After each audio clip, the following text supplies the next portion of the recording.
Over the past century, we've seen data analytics and behavioral science take off to become the commercial and academic juggernauts they are today, influencing nearly every aspect of society. But few realize these companies are built on incomplete data that at its heart is fragmented, unrepresentative, and surprisingly sparse. Databases mostly represent wealthier and older Americans, excluding huge segments of the population. Those companies' high-priced analyses are missing fundamental insights into human health, finance, and education, just to name a few.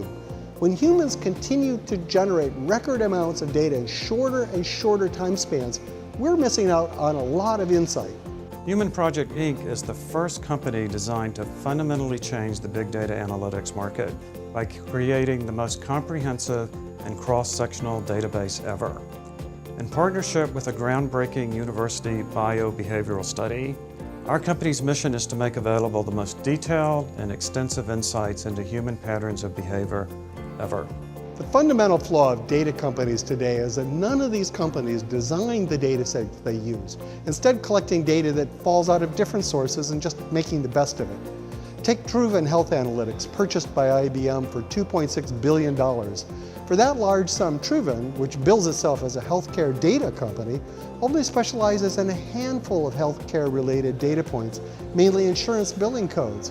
What we consider the gold standard of healthcare analytics today is only the narrowest window into human health.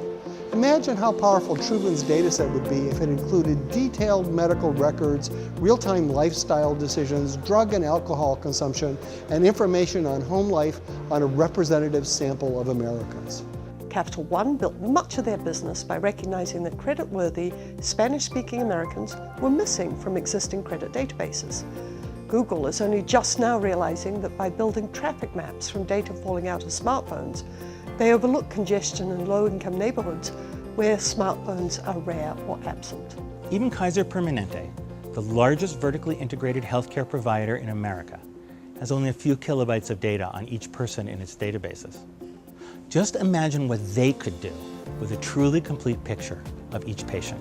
Rather than capture whatever data falls off the proverbial truck, our academic partners are designing our sample population to represent people from all walks of life and determining precisely what information we want and need for policy, academic research, and the private sector before we start collecting it. Instead of a few kilobytes of data per person, we'll be generating gigabytes across domains ranging from blood chemistry to restaurant purchases. And our participants are involved because they know that with data like these, policymakers and scientists can make the world a better place today. We're starting in New York City in 2017 with 10,000 people, having just completed a successful 3-year development cycle. In the coming 6 years, we'll be creating new databases with participants in the 6 largest cities in America. And in a decade, we'll be in 20 cities. Human Project Inc. isn't just bundling and selling yesterday's big data. It's designing tomorrow's big data. Traditional databases compare to Human Project Inc.'s database in the same way that a black and white pen and ink sketch compares to a full-color high-def movie. It's not just a snapshot of where people have been. It's the full picture of how people live and where they're going.